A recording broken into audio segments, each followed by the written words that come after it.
Rain tapped on the window as Lucas scrolled through an Ask Reddit thread, nestled comfortably in the warmth of his apartment.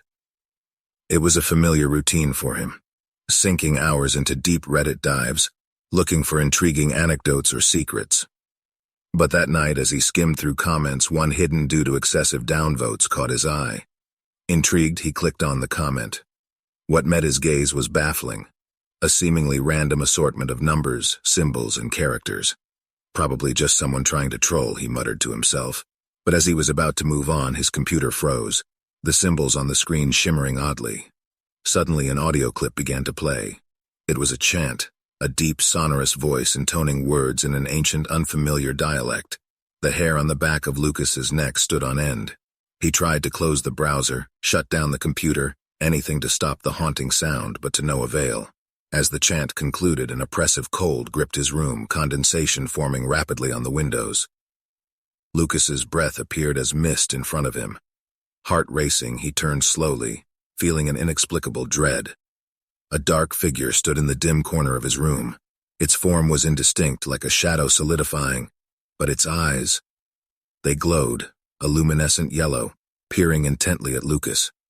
Panicking, Lucas grabbed his phone, hoping to call someone, anyone, for help, but his phone displayed the same series of symbols and numbers.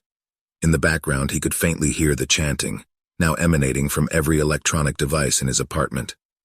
Driven by a sense of dread, Lucas, shaking, turned to his computer, looking for any clue about the ominous comment. Clicking on the commenter's profile, he was met with a single post. "If you've seen my comment, it's too late. He's with you now." The realization hit Lucas like a ton of bricks. This wasn't just some random troll, it was something far more sinister. Every electronic device began to blink in unison, the screen's colors shifting, forming a hypnotic pattern, matching the rhythm of the chant. The figure, now closer, reached out, its form elongating, fingers stretching unnaturally. The chant grew louder, reverberating in Lucas's ears. Lucas's roommate, Jeremy, having heard the unsettling sounds, rushed to his door, knocking frantically. "Lucas, you okay in there?" But before Lucas could respond, the dark figure was upon him, whispering the chant directly into his ear.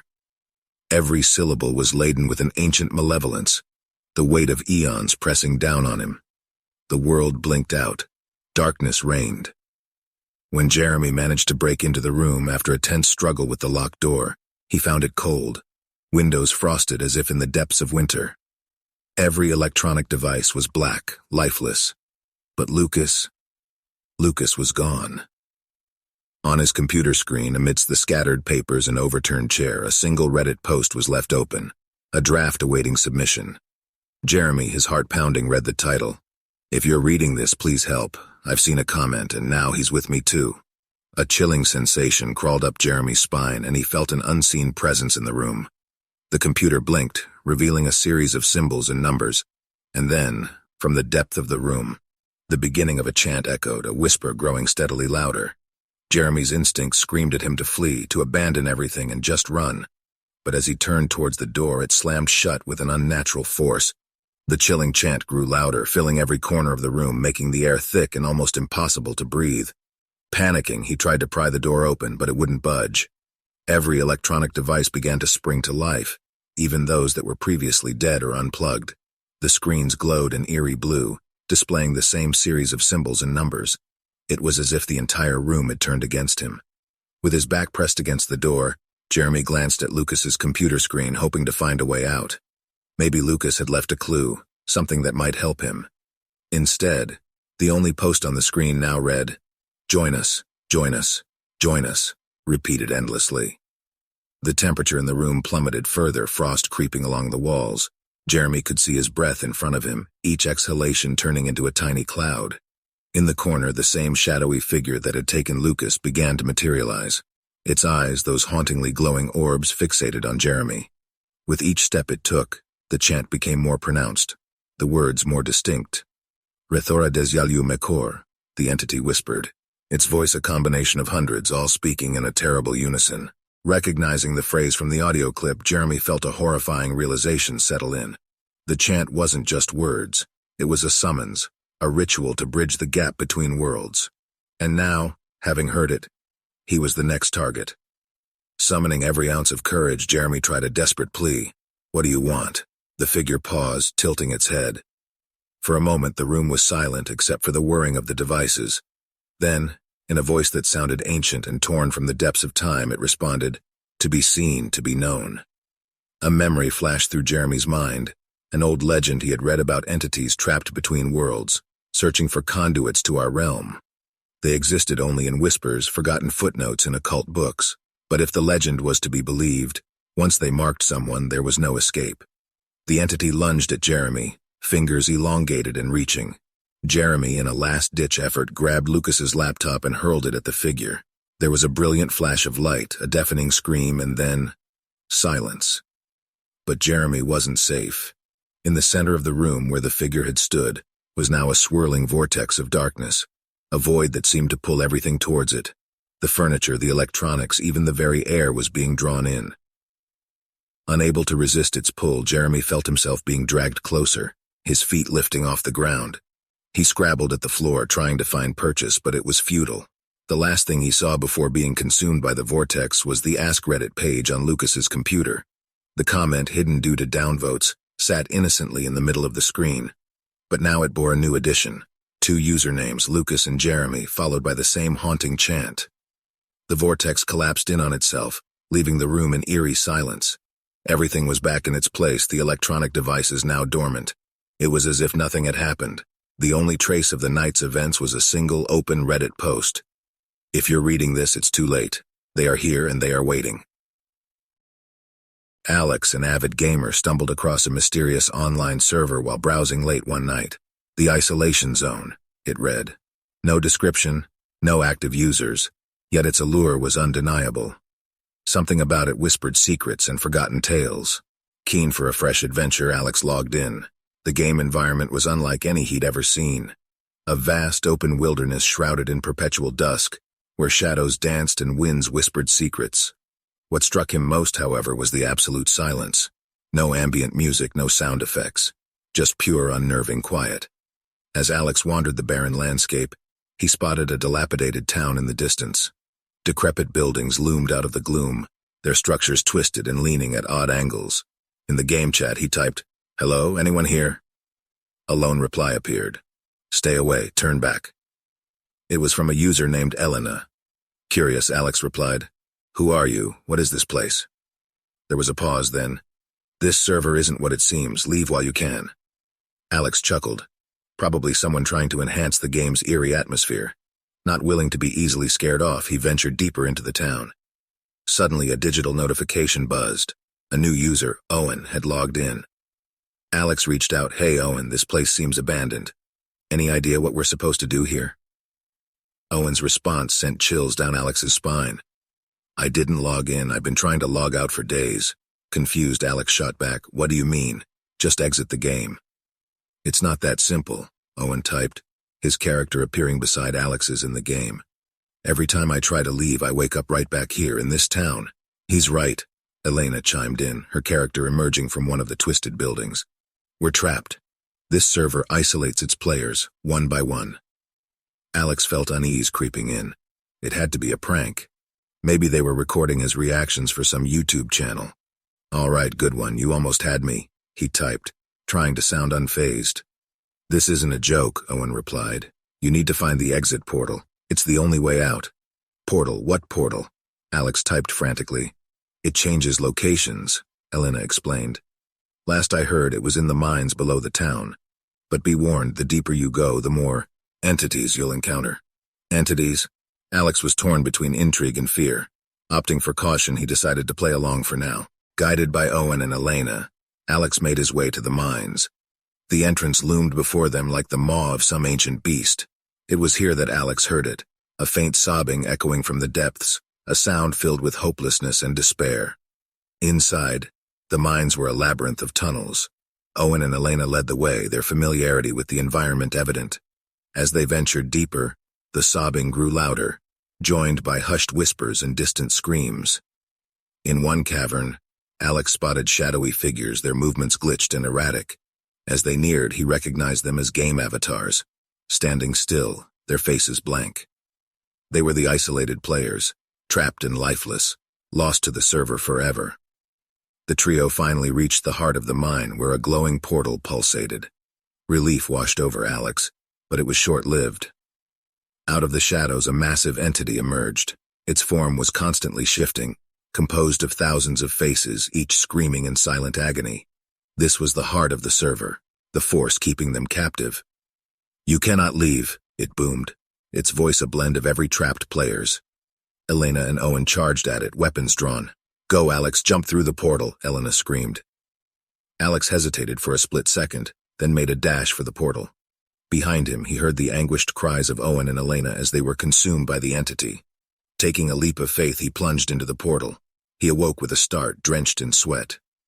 His computer screen displayed his desktop, the game nowhere in sight. It was over, or so he thought. In the days that followed, Alex tried to resume his normal life, but he couldn't shake off the feeling of being watched. His devices glitched constantly, and sometimes in the quiet of the night, he'd hear faint sobs and whispers. One evening, as he booted up his computer, a notification popped up. The isolation zone. New message from Elena. Hesitantly, he opened it. The message read, "You might have left the server, Alex, but the server hasn't left you." From that day on, Alex could never shake the feeling of being trapped, forever haunted by the isolated server and the souls it consumed. The lines between the digital realm and reality had blurred, and he was its latest captive. Alex's days became a living nightmare. His once beloved games turned on him, characters from different platforms appearing on his screen, their faces contorted in agony, always whispering, "Return to us, return." Sleep was elusive, with every shut-eye bringing visions of the isolation zone. The entity, with its thousands of screaming faces, would chase him in a never-ending, horrifying loop. Even in wakefulness, shadowy figures lurked in his periphery, disappearing when he turned to face them. One evening, after a particularly harrowing vision, Alex mustered the courage to return to the server, hoping to confront the entity and end his torment. Logging in, he found himself back in the dilapidated town, its silence more oppressive than ever. He didn't have to search long. The entity was waiting. "You thought you could escape," it hissed, circling Alex, "but you are now a part of this realm. Forever." In a desperate bid for freedom, Alex remembered a trick he'd learned from an old forum, a hard reset command that would force a server to reboot. It was a long shot, but it was his only hope. Typing furiously, he initiated the command. The server began to glitch, the environment warping and tearing. The entity roared in anger, lunging at Alex just as the command executed. The world went black. Alex's roommate, Ben, having not heard from him in days, decided to check on him. Pushing open Alex's door, he found a horrifying scene. Alex sat lifeless at his computer, his face frozen in an eternal scream, eyes staring blankly at the screen. On the monitor was an image of the entity, more terrifying than ever, with a new face amongst the thousands it was composed of. Alex's. The game's title flashed ominously, "The Isolation Zone." Beside the title, a counter displayed, "Number of active players, 1. The true nature of the server was clear. It wasn't just a game, it was a digital trap, luring unsuspecting souls into its grasp, forever adding to its horror. And Alex was its latest victim. Reddit's allure often comes from its numerous niche communities. On a breezy October evening, I stumbled upon a subreddit dedicated to unexplained broadcasts. Enthusiasts from around the globe shared eerie radio signals, bizarre TV interruptions, and cryptic internet streams. Most were explainable, products of hoaxes or technical glitches. But then I found a post that stood out. The Silent Broadcast, Channel 0. The post, written by Static Seeker, described a television channel that would sporadically appear at midnight. The channel, numbered 0, displayed only static. What made it unnerving was the silence. While static usually comes with white noise, Channel 0 was eerily, unnaturally silent. Intrigued, I tuned my old TV set to Channel 0 at the stroke of midnight. To my amazement, there it was, the silent static. Staring at it felt hypnotic. The longer I watched, the deeper I felt drawn into its monochromatic chaos. One evening, as I sat entranced, I noticed a pattern emerge. The static began to morph, forming ghostly silhouettes of faces. Their expressions were pained, eyes pleading, mouths agape as if in silent screams. It felt as though they were trying to convey a message, but what? I turned to Reddit for answers. Collaborating with others, We began recording and analyzing the broadcasts. We soon discovered that the faces were not random. They were of missing persons, people who had vanished without a trace. This discovery was unsettling, but what disturbed us more was a newer revelation. Among the faces were some individuals who were still very much alive. One user, echoed voice, recognized a face in the static. It was his own. Terrified, echoed voice described feeling watched and recounted instances where he'd hear hushed whispers in an unknown language emanating from his electronic devices. Days later, he stopped posting entirely. Attempts to contact him failed. He had vanished, becoming one of the many faces trapped in the silent broadcast. The implications dawned on us. The channel was not just a collection of lost souls. It seemed to be an omen marking its viewers as the next to disappear.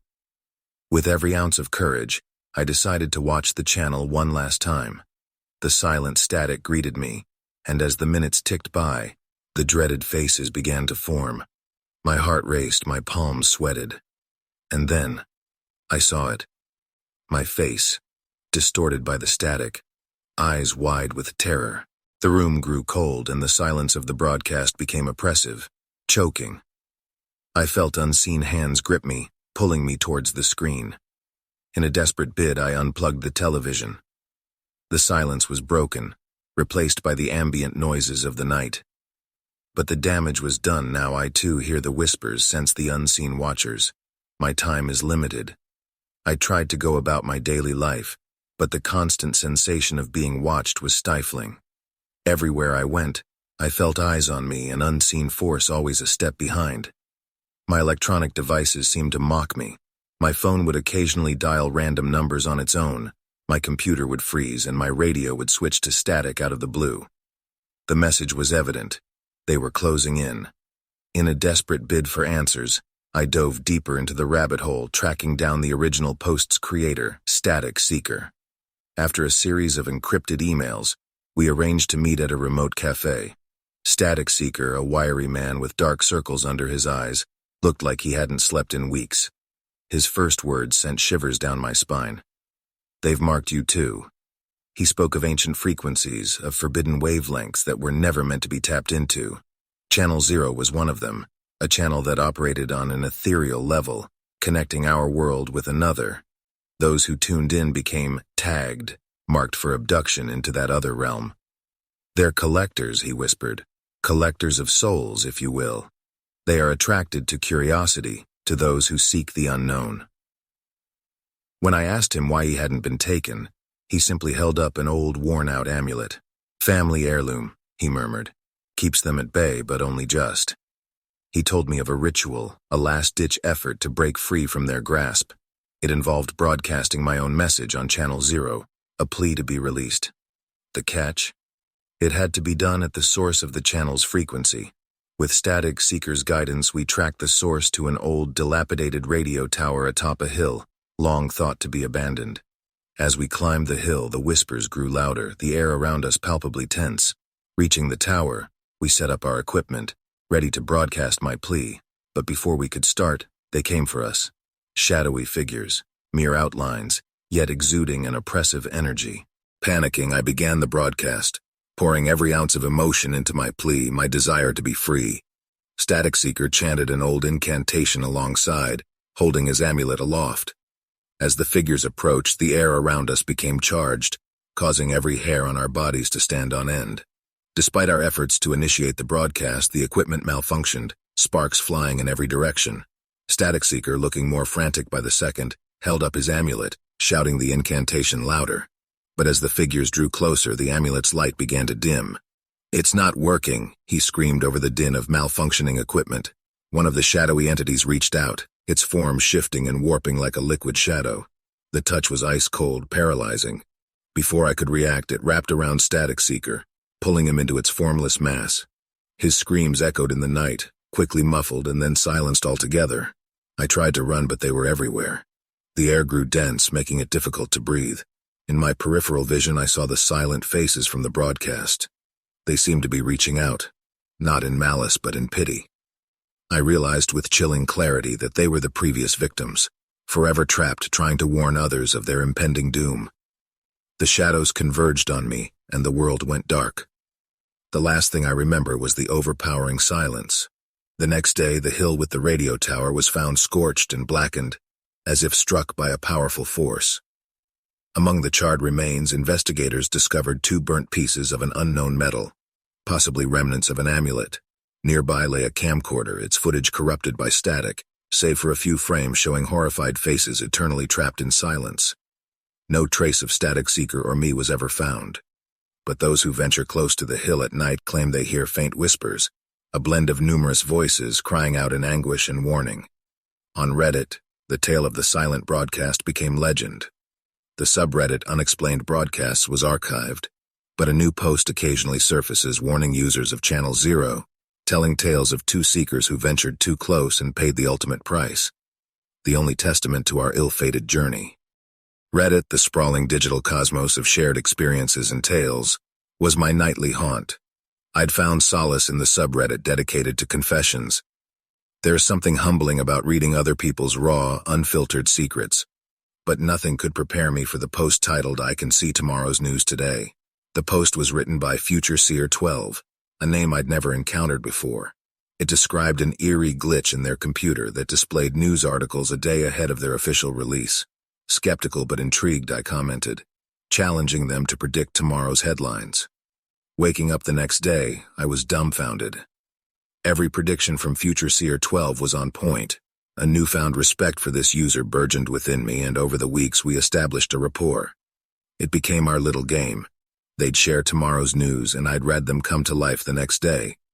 But the playful nature of our interactions came crashing down one evening. The prediction sent chills down my spine. Local man, my name, discovered dead in his apartment. I stared at the screen, the weight of the words sinking in. My fingers trembled as I typed, demanding an explanation. After what seemed like hours, a reply arrived. "Trust no one, it's coming from within." Panic gripped me. I searched my apartment meticulously for any signs of intrusion, eventually deciding to set up a makeshift security system using my laptop's webcam. I was not going to be an easy target. That night, every noise, every creak set my heart racing. But my webcam feed showed nothing amiss.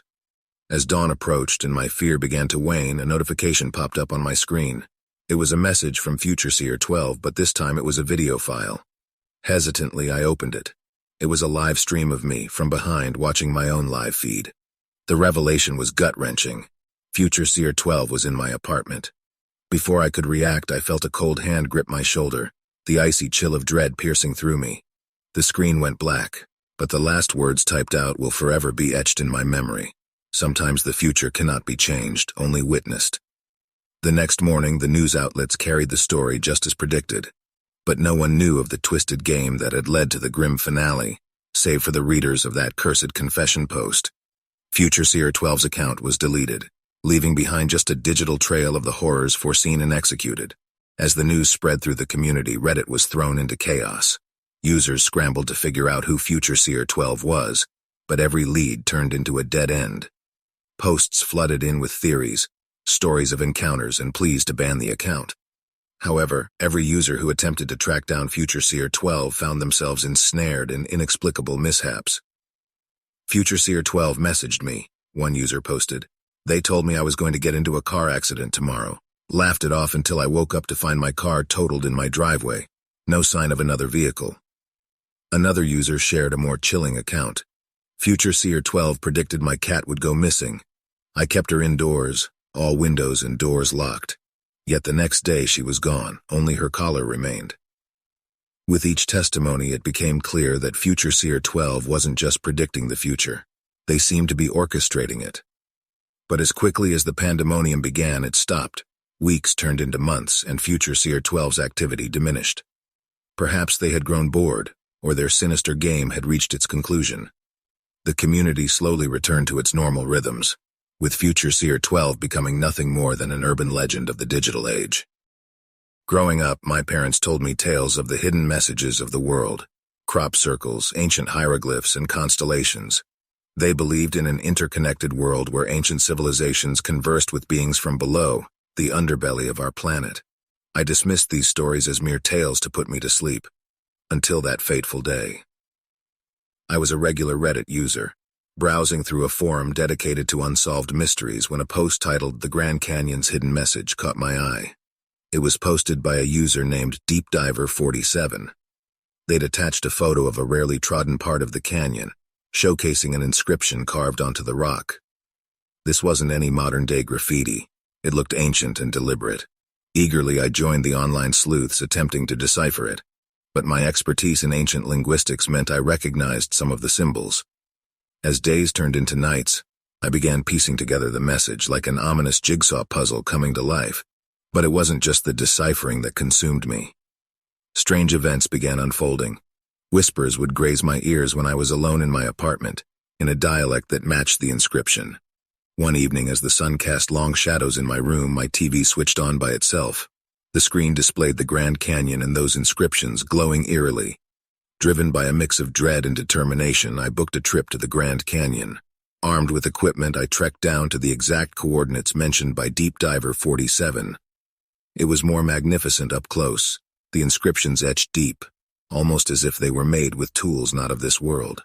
I began decoding directly from the source. When the seer of truth deciphers the words of old, those who slumber beneath will rise. A chill ran down my spine. As the last word left my lips, a rumble echoed through the canyon. The earth quivered beneath my feet. From the fissures, dark tendrils emerged, reaching out.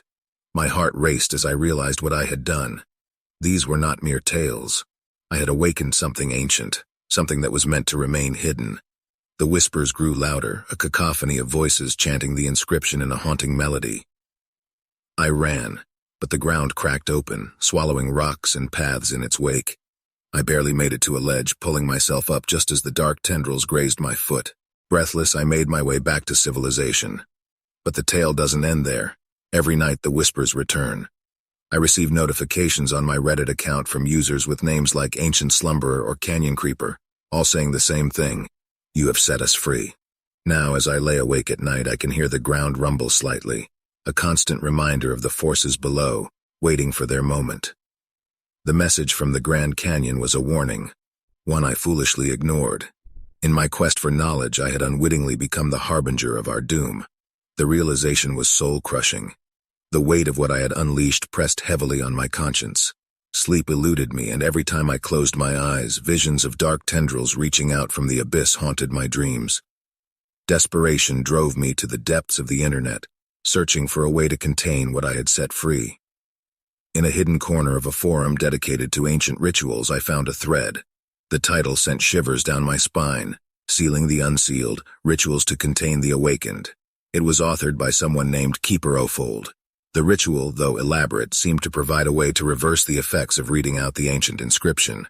It would require a pilgrimage back to the Grand Canyon, a series of chants at the stroke of midnight, and an offering to appease the entities. But one part of the instructions chilled me to the bone: the sacrifice of something dear to the reader. Days turned into weeks as I prepared for the ritual. The whispers grew more persistent, echoing louder each day as if mocking my feeble attempts. On the eve of my return to the Grand Canyon, I received a personal message on Reddit from Keeper-O-Fold. "Remember, the balance must be restored. The cost is high." As midnight approached, I stood at the precipice of the canyon, the dark abyss below seeming to call out to me. With the ritual artifacts laid out in front of me, I began to chant. The winds carried my voice, echoing through the vastness of the canyon. As the ritual reached its climax, I felt a pull, an invisible force demanding its payment. With a heavy heart, I removed a locket from around my neck, containing the only picture of my parents. I whispered a silent prayer and dropped it into the depths below. A blinding light emanated from the fissures, silencing the whispers and pushing back the tendrils. The ground rumbled, but this time it was different. It was as if the earth was healing, sealing itself up once more. Exhausted, I made my way back home. The weight on my chest felt lighter, but the sacrifice I had made left a void that would never be filled. Weeks later, I received another Reddit notification. It was a post from DeepDiver47, the original poster. The message was short but haunting. "The Grand Canyon hides many secrets. Tread carefully, for not all should be revealed." I understood now. Some messages, some truths are meant to stay hidden, buried deep, away from prying eyes and curious minds. The cost of knowledge, as I had come to understand, was sometimes too high a price to pay. In the shadows of the night, if our tales from unsettling horror stories gave you a fright, press like and let it be known. Subscribe, so you're never alone in this haunting journey, and share, so others too can be wary. Until our next sinister tale, stay dark, dear listener.